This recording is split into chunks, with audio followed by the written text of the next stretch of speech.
Okay.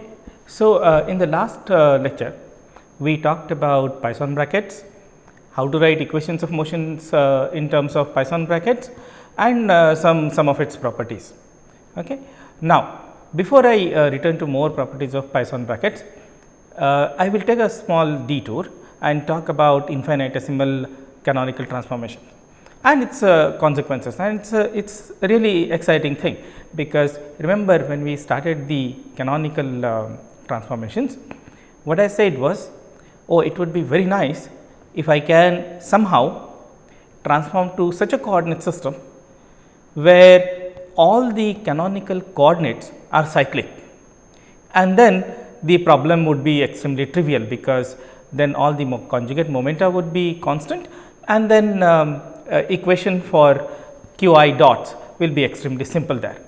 Okay. Now, let me restart by pointing out the definition of the canonical transformations. Okay.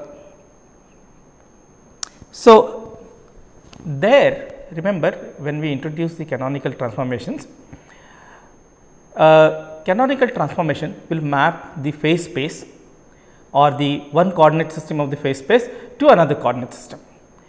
Now, the canonical transformation also depends on time.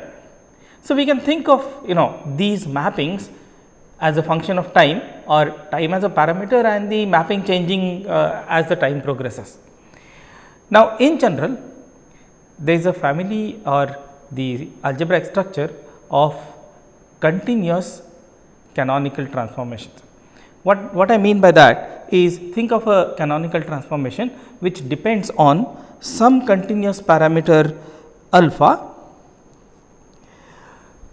and at alpha is equal to 0, the value or the mapping is an identity mapping, and as the time progresses, as the alpha value of the alpha changes, then you have a different transformation. So, I will write it as the transformation as the coordinates as a function of q p t and also another parameter alpha.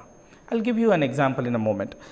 And then canonical momenta also, of course, the function of the old canonical variables time and also alpha.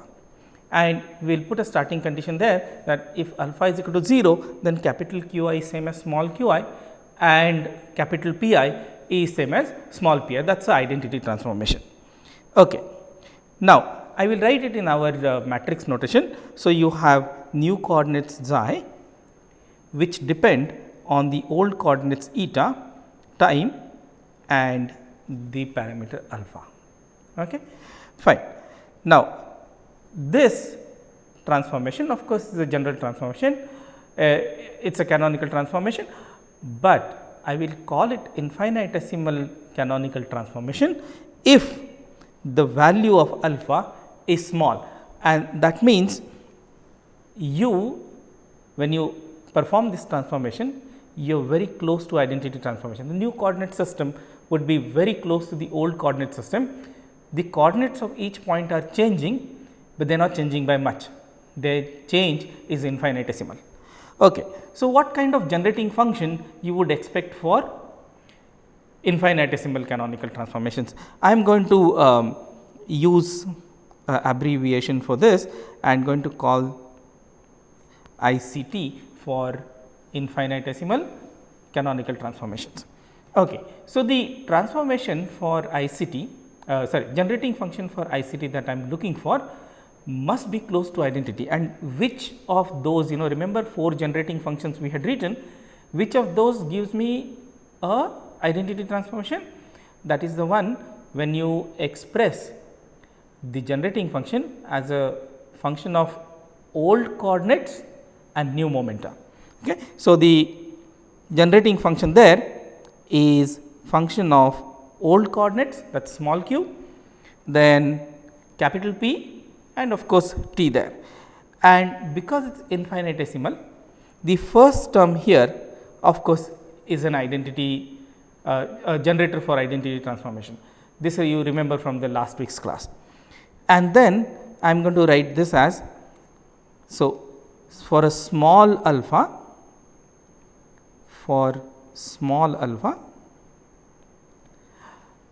So, we will retain only those terms which are linear in alpha, okay, and ignore the terms which are in alpha square, alpha cube and so on, because we are looking at infinitesimal transformation, and for small value of alpha I should be able to do that.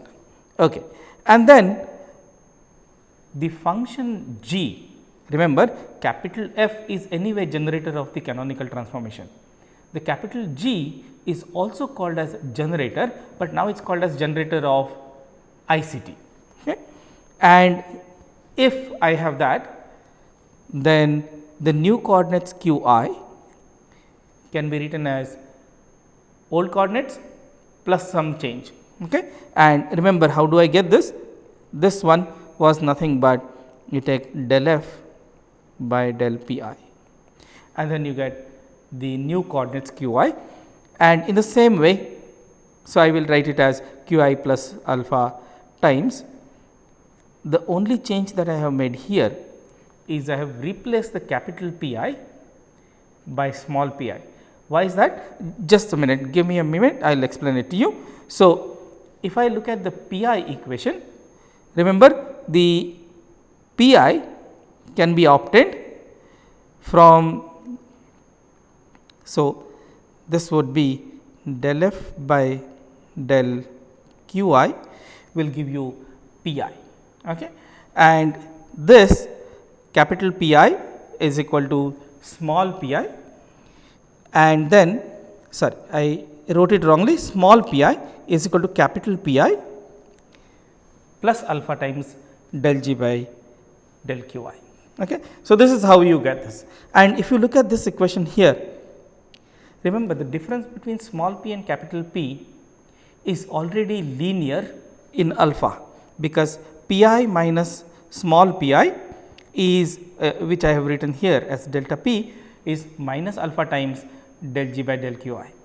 So, if I want to retain only the alpha terms here, the terms which are linear in alpha, I can safely replace capital P by small p. Any other change, any other terms in capital P would give you alpha square, okay, that we do not want. Fine. So, in a compact notation, I will write it as, remember our matrix notation. So, in matrix notation, this becomes delta eta, that the change in the coordinates of the point is equal to small parameter alpha into the J matrix into the gradient of the capital G being the generator of the ICT. Okay. So, we will immediately look at an example to understand what we are talking about here. So, in the first example, let me look at a transformation which looks like a rotation. So, you have new variable q, new variable p, which is q times cos alpha minus p times sin alpha, and capital P is given by q sin alpha plus p cos alpha. If you remember this, this is just a rotation in the plane. If these were xy coordinates, you would call this as a rotation in xy plane. So, now this is like a rotation in phase plane. So, you have this old coordinate system which is given in blue, which is marked as small p and small q. So, the horizontal axis is small q, vertical axis is small p, and now you have this rotation by an angle alpha here. Okay. And in this case, the coordinates of point A, if I am in the small p small q coordinate system, then they are given by p q. If I am in capital P capital Q coordinate system, then they are given by the new coordinate system, and the connection between the two, of course, is given by the canonical transformation. Now, what happens when this alpha is small? Suppose alpha was very small, or the parameter here is very small, and I will denote it as delta alpha, then of course, q will be equal to small q minus, remember cos alpha approximates to 1, sin alpha approximates to alpha. So, that gives you this, and capital P must be equal to small p plus q times delta alpha. Now, I will put this in a neat matrix form. So, write it in the matrix form, that is a q p, and then can you see that the transformation here is linear in small p and small q, and the matrix connecting the two, in fact, if I write it here, would look like 1 minus delta alpha plus delta alpha and 1, and this I can write it as matrix I plus delta alpha times matrix J. Okay. So, that's alpha J. And now, if I want to, so of course, I can write this in the matrix notation. This is xi, that will depend on delta alpha. A is equal to I plus delta alpha times J. Now, what I am going to do is this. I want to get the full rotation by amount alpha. How do I get that full rotation by amount alpha? So, what I will do is divide this alpha into small chunks. Let us take a small angle here, call it as delta alpha. Okay? And if you make many such small angles there, all of them of size delta alpha, and n of those, then I can write delta alpha as alpha by n. Now, you see what we will do. So, to go from the blue coordinate system to red coordinate system, I will go through several transformations, in fact n transformation. Each transformation is by delta alpha. So, it is an infinitesimal canonical transformation. So, you do these transformations one by one, and if you apply them one by one, then this would be I minus I plus alpha by j, alpha by n times j to the power n, operating on the first coordinate system. Remember, it will go like this. You get the second coordinate system from the first coordinate system. You get the third coordinate system from the second coordinate system. So, to get third one, I must apply the same transformation there. Okay? And then it would amount to matrix multiplication of all these transformations put together, giving you I plus alpha by n multiplied by j to the power n. And remember, we have this identity from calculus, that if you have 1 plus x by n to the power n, and if you take limit n going to infinity, that gives you e to the power. So, it will be e to the power plus alpha j, okay. And that of course operates on eta there. And remember, this one is not your standard identity from or standard identity written for the one variable. This is in matrix notation. So, what do you have here? This is a matrix exponentiation. How do I evaluate this? Oh, just look at the Taylor expansion. So, the matrix exponent or exponentiation by matrix is defined as 1 plus alpha j plus alpha j square by 2 factorial and so on. Okay. And then I will ask you people to write all of it down and then collect the individual terms of the matrix elements, and then show that this in fact gives you the original transformation with which we started here. Okay. So, the whole idea is you have a canonical transformation, you look at this transformation depends on alpha. That means, there is actually a continuous family of transformations as you vary the value of the alpha, and it is a continuous evolution from identity.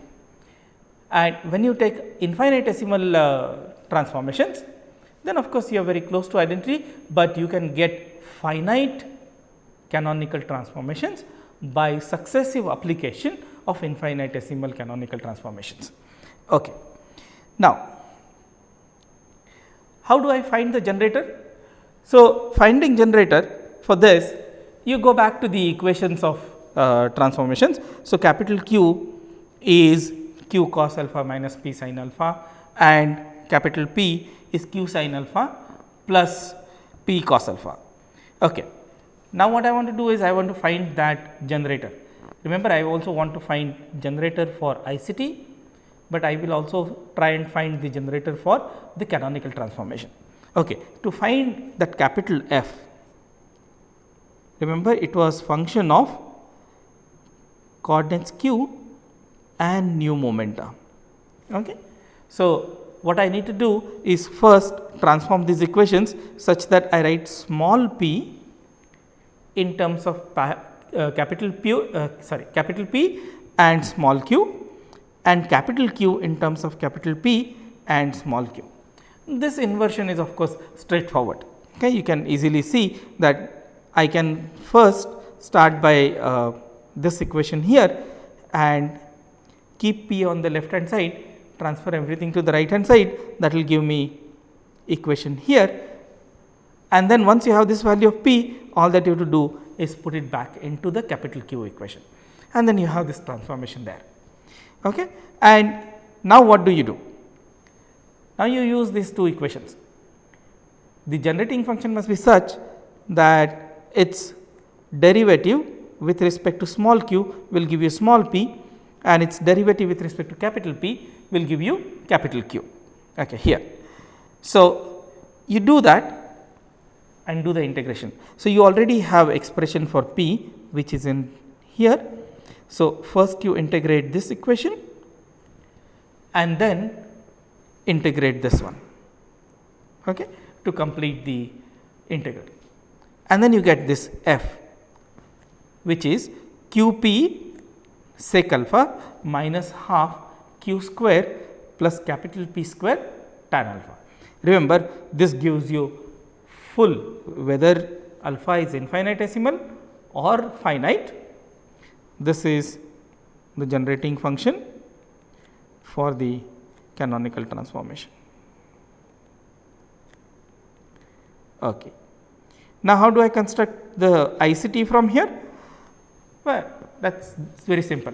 All that you have to do is remember alpha is small, which means sec alpha will be 1 and tan alpha will be equal to alpha. Okay. So, I put that here and then it comes into the form which I had written in the definition. So, it is q times p plus something which is linear in alpha, and then the coefficient of the alpha is your capital G function. Okay. And if you can cross check again. So, if I want to calculate delta q, all that I need to do is alpha times del G by del P, remember it is a capital P, must be equal to minus alpha times P, okay, and delta P will be equal to minus del G by del Q, minus alpha times del G by del Q, and that gives you this. And if you go back to the previous slide, then you see that your capital Q was nothing but small q minus alpha p, and capital P was small p plus q times alpha, and that is exactly what we have verified here. Okay. Now, in the canonical transformations, how do I interpret canonical transformations? All this while, of course, we have been talking about canonical transformations, which actually refers to transformation of coordinates. So, you have a phase plane or phase space, the coordinates axis change, that means you take any point of the phase space with respect to blue coordinate system. I have the coordinates of the point which are small q and small p. Okay. It may be 2n dimensional, in which case each of this q will represent q coordinates, n coordinates, and each of this p will represent n momentum. Now, when you did the transformation to new coordinate system, which is given by capital Q and capital P here, the point A stays where it is. All that happens is now you get the new coordinates for point A. And how do I get the new coordinates for point A? All that you have to do is to find the q coordinate. Maybe I will use the red pen here. Okay. To find the capital Q coordinate, all I need to do is draw a line which is parallel to P axis and see where it cuts the Q axis, and to get the.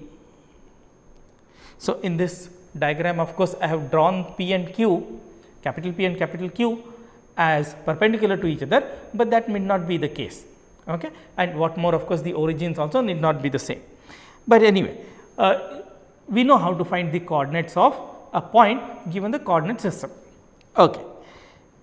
Here is another way of looking at the transformations. Another way which is called as an active view. In the active view, what we do is this: when you make a transformation, you have new coordinates. So, you get a pair of new coordinates q and p, and this, remember, is function of the old coordinates. So, your original coordinates q comma p got mapped to capital Q and capital P. Think of it as a transformation or a mapping from the phase space to itself. So, you have a point A with coordinates q and p, and this point A goes to a new point B whose coordinates are capital Q and capital P. This is called as active view of the transformation. So, these two of course are equivalent to each other. What will happen in this? In both cases, of course, the mapping is small p q to capital P q. But in one case, you imagine as if the coordinate system is rotating clockwise in this case, sorry, anti-clockwise in this case. The effect in the active view will be exactly opposite. What would that be? The point A will rotate by angle alpha and go to new point B. And of course, this is true for all points. If you had point C here, that would have gone to point D there. Okay. You have point some E here, that would rotate to some point F there. Okay. So, all these points will of course rotate by angle alpha there, here too and here. So, all these angles alpha. So, entire plane, all the points of the plane rotate. Now, there is a big advantage in looking at the active view. So, there are of course the situations. I mean, there are some situations where you would like to use a passive view, in some situations you would use the active view. Both these are of course equivalent to each other. For example, if I am going from Cartesian coordinate system to spherical coordinate system, I would not of course be using the active point of view here, but I will be using the passive point of view there. But in the kind of problems that we are going to do in this lecture, I would like to use the active point of view of the coordinate transformations. So, here in this case,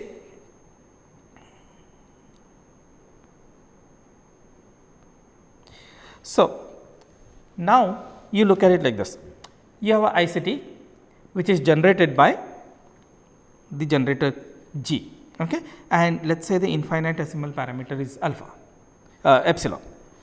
So, the generator of the canonical transformation can be written as capital F, which is equal to Qi Pi plus epsilon times some generator G. Okay. So, what will happen in this case? Now, if you take phase space and a point A, in the active view, such a transformation will send point A to some point B. Okay.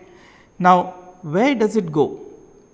To point B is depending on G. So, if G translates along horizontal direction, point A and all other points will transfer or translate in that direction, or if it is in vertical direction, or if it is in rotation. So, depending on the kind of transformation you are talking about, the information which is encoded in capital G, the point A moves.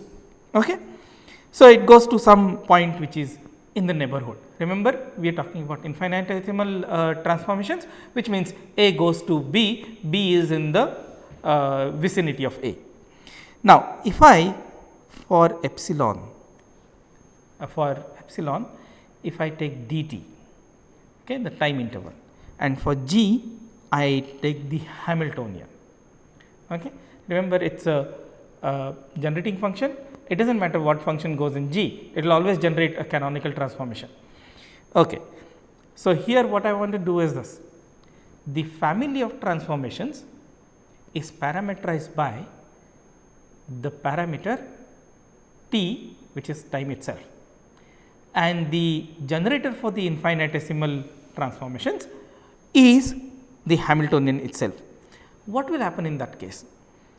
The point A goes to some point B, which is in the neighborhood. Of course, that direction could be different. So, I will mark is that B. Suppose it goes in that direction. What can you say about that displacement? So, the displacement delta eta is nothing but, for epsilon we now have dt and j times del rho of capital G, which is h in this case. But do you remember the equations of motion for Hamiltonian system are nothing but eta dot is equal to j gradient of h. So, what will happen in this case? It is nothing, this one is nothing but eta dot, and eta dot into dt is nothing but d eta, which is exactly the same displacement that your classical system would have done in time dt, and the classical system of course, which is described by this Hamiltonian. So, if you had a classical system here in time dt, it would have exactly done this much transfer, which is d eta. If from point B, if you apply the same ICT, what would happen? It would go to a point C, which is also a displacement that a system would have done in time dt. Oh, see what is happening here. This transformation as a function of t is in fact propelling the point A along the trajectory which your classical system takes or your system point takes. So, this is the another way of looking at the canonical transformations. So, A travels exactly along the trajectory of the system if you find a infinitesimal transformation where the parameter is t and the generating function is h. Okay. Now, look at more consequences of this. So, the lesson from this one is that we can always find a canonical transformation which maps your point A to some point at later time t. Okay. At later time t, if it is finite time interval, then of course, you take several infinitesimal transformations or several infinitesimal jumps in the time interval dt. Okay. Fine.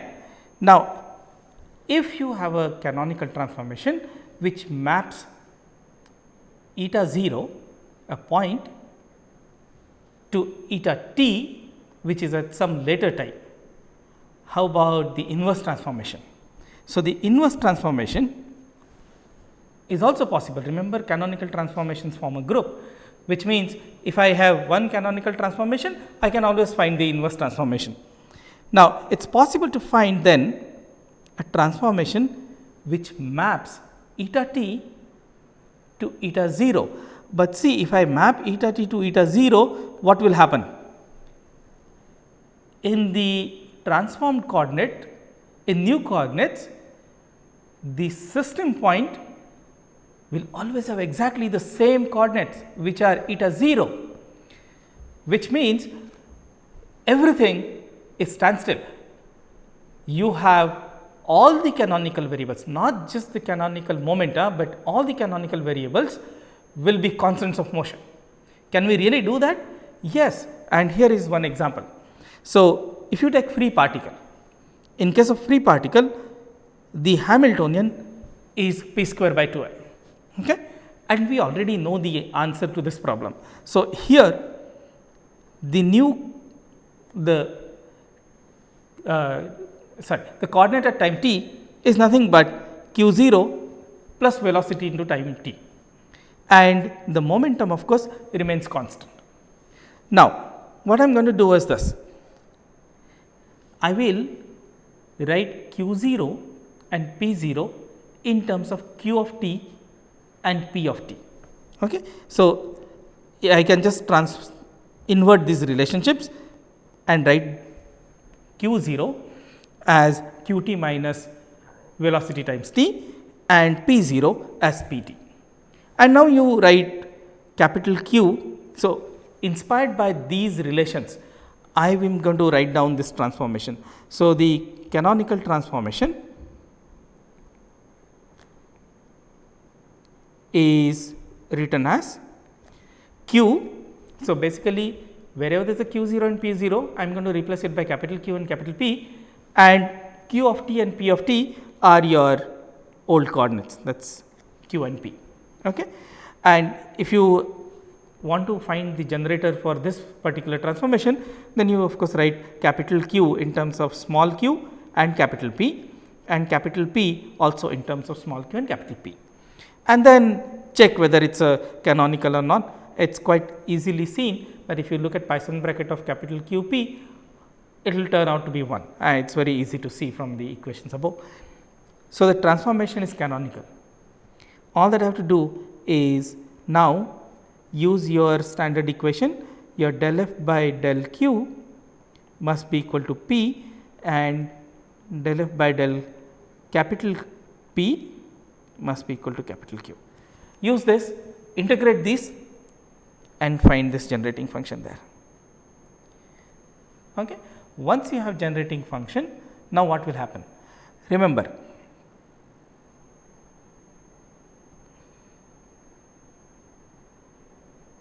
so once you have this generating function, now what happens?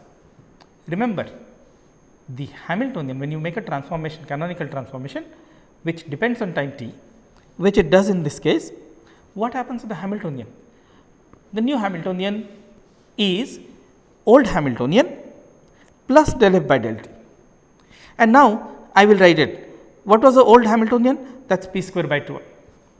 What is del f by del t? That is capital P square by 2m, but capital P and small p are same. So, this cancels, this gives you 0. What is happening here? The Hamiltonian in the new coordinate system is identically 0 at all times. And what does that mean in terms of q dot and p dot? Q dot is nothing but, so q dot is nothing but q comma k, and that is equal to 0. And p dot is nothing but p comma k, and because k is 0, that is 0. And what does that give you? That gives you q must be constant, and what is its value? q0. P also must be constant, and what would be its value? That would be p0.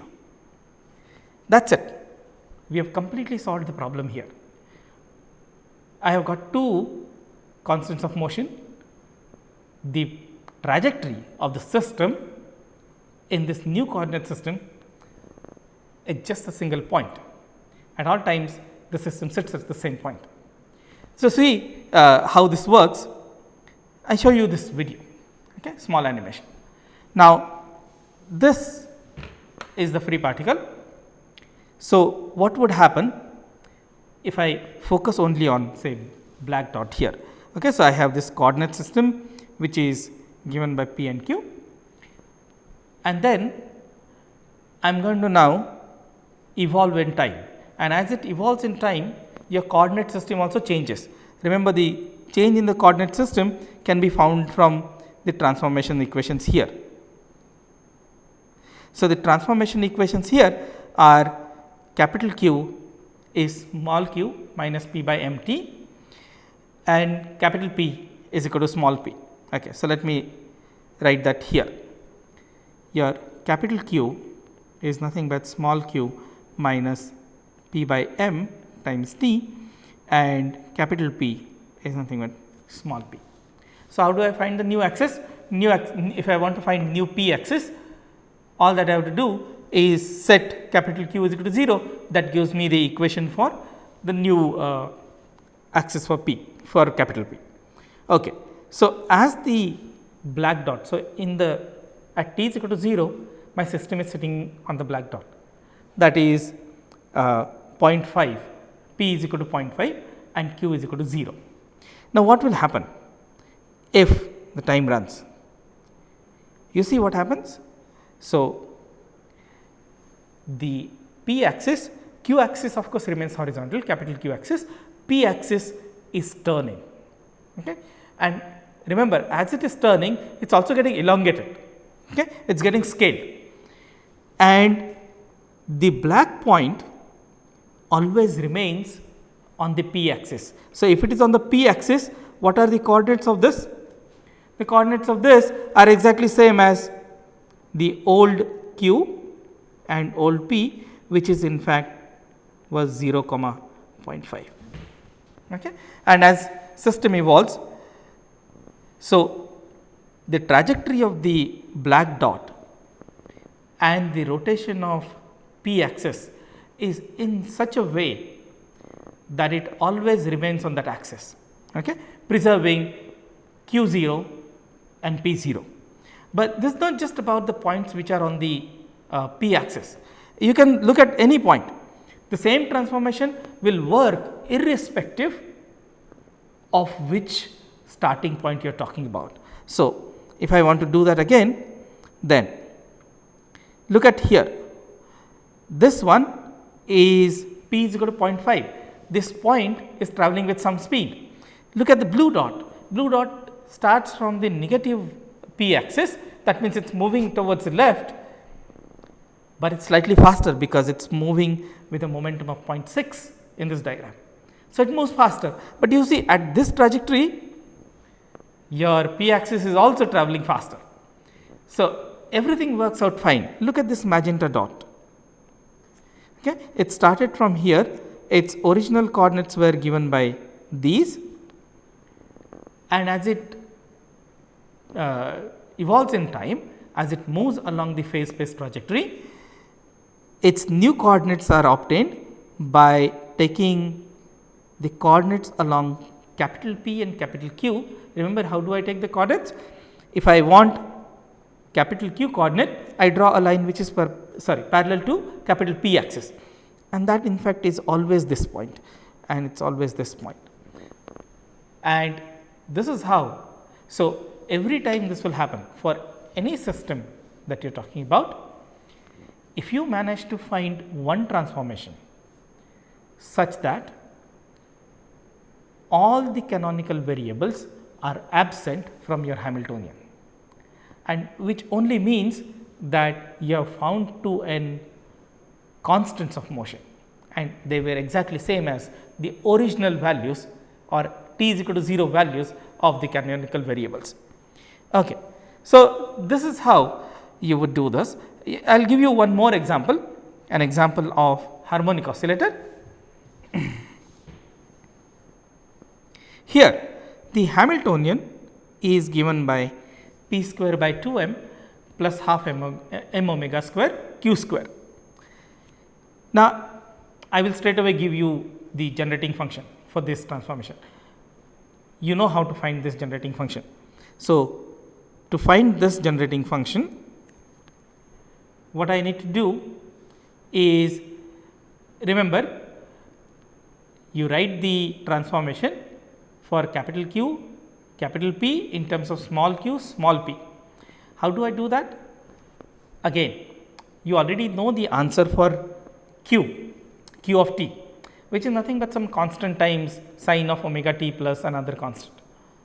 Break it down, write it in terms of p 0, q 0, and then invert the transformation and call your p 0, q 0 as new variables, that is capital P and capital Q, and then integrate that to get this transformation. Okay. Very easy exercise. Okay. Now, from this I can calculate the transformations. So, what I did here was I already gave you the canonical transformations, and I am going to derive the transformations for the coordinates. I already gave you generating function, and I am going to derive the transformations from there. But what you should do is the other way around. You start with the transformations and calculate the generating function. Okay. So, from this case I can of course take del f by del q, and that gives me small p, or I can do del f by del capital P, that gives me capital Q, and you can immediately get this, and from here I get equation for small p and capital Q in terms of capital P and small q. Invert that, write it as P, capital P and capital Q, that is new coordinates in terms of the old coordinates. Okay. And finally, of course, you will calculate the new Hamiltonian. A tricky step, but not difficult again. Your capital K must be equal to h plus partial derivative of f with respect to t. Now, show that del f by del t, remember if you take del f by del t here, then you would still get an expression. When you do that, if you want, I will write it here, del f by del t is nothing but, so you have tan omega t, so this would be, sorry, this is omega, yeah. So this will be minus sec square omega t into omega, so that will cancel with, and then you have this p square by 2m plus omega square q square and plus p q omega, and then you have tan omega t and sec omega t. All right. Remember, you have capital P here, not small p. This is also capital P there. Substitute for capital P, get expression in terms of small p and small q, and then you will find that it exactly turns out to be the h, and then the capital H minus itself will give you 0. See here too, in case of classical classical harmonic oscillator, we have managed to find both the constants of motion, and then of course the result is this. And if you put it back into the Q and P equation, you can get the solutions here. So this is another trivial way of solving the problem. Remember, now we have several ways. We started with Lagrange's equations, which are n second order differential equations, or you have Hamiltonian equations, which are 2n first order differential equations. So you solve the differential equations, or remember in the beginning of the canonical transformation class, I had said that you could find a transformation where all these coordinates, canonical coordinates, n of those will become cyclic. Then the momenta become conserved quantities, and then solution is again very simple. Well, here is one more.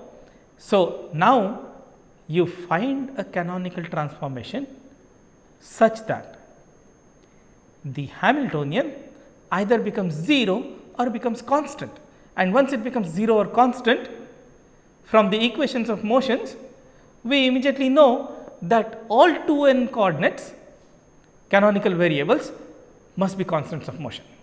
Okay. Now that sounds very easy enough, isn't it? But that sounds easy enough, but there is a but. See, what I can do is this: if I have infinitesimal canonical transformation, which is given in this form here, then I know that in time dt I can propel the point to a neighboring point along the trajectory of the system. So I actually know how to construct this. This is in fact one of the trivial things. But how do I now find a transformation for finite canonical transformation? So to find that, what I need to do is I need to apply these infinitesimal ICTs one by one, and once I do that, I need to write this equation for each piece. Only thing that really happens here, and it is a tricky thing, is at every step your h is changing. Remember, Hamiltonian is not the same function when you go from one point to another point, one coordinate frame to another coordinate frame. So that keeps changing. So how would I know this, and how would I eventually integrate this infinitesimal canonical transformation expression to get the finite canonical transformation? And in almost all cases, linear will be an impossible thing. So, what have we achieved here? Oh, we can of course show it for a few easy examples, but otherwise this is in fact not a great way of solving actual problems. In case of actual problems, we will not be able to integrate this. So, what did we achieve from here? See, what we achieve from here is we understand the structure of the phase space and structure of the canonical transformations there. This insight is really helpful in understanding the entire abstract mechanics, abstract algebra of the classical mechanics. Okay. I will wrap it up by a quick idea or introducing quick notion of evolution operator. Okay. So, what we know is this: if I have a function u which is function of q and p alone, then du by dt is a Poisson bracket of h, Poisson bracket of u and h. This we saw in the last class. But then if I want the second derivative of the function u, then it is a d by dt and another d by dt is nothing but Poisson bracket of u and h. Oh, but this actually just taking Poisson bracket twice with h. So, what will happen here? I am going to define an operator h cap.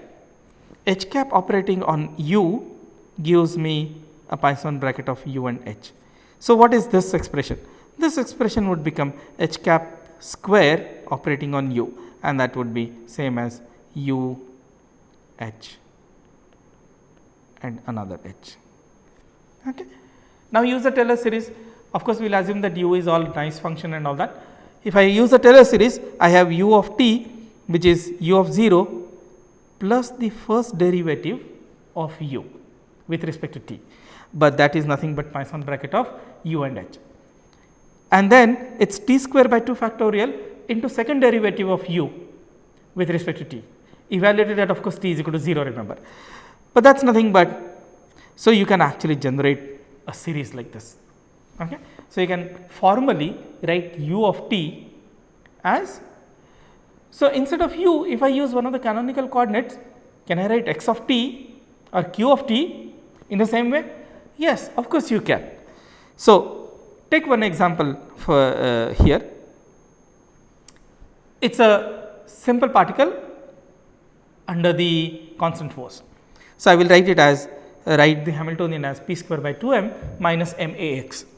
So, here m a would be the force, and to convert it into potential energy I multiplied by x. Now, we can start doing this. Poisson bracket of x and h is nothing but p by m.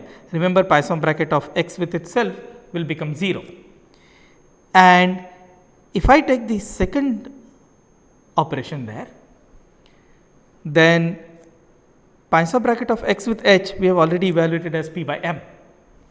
So, what goes there is p, and p Poisson bracket with p square will be 0, p Poisson bracket with respect to x or with x is nothing but minus 1. Oh, that just gives you a, and then put it back into this series. So, your x of t is nothing but x of 0 plus p naught by m into t and plus half a t square. There you already have solution. But what will happen if I take the third term there? In the third term, the a Poisson bracket with h, but what is a? Oh, we have actually come to a constant. That means all the derivatives of this term are going to be 0. So, there is in fact plus 0. So, you see, this is where we can actually calculate x of t.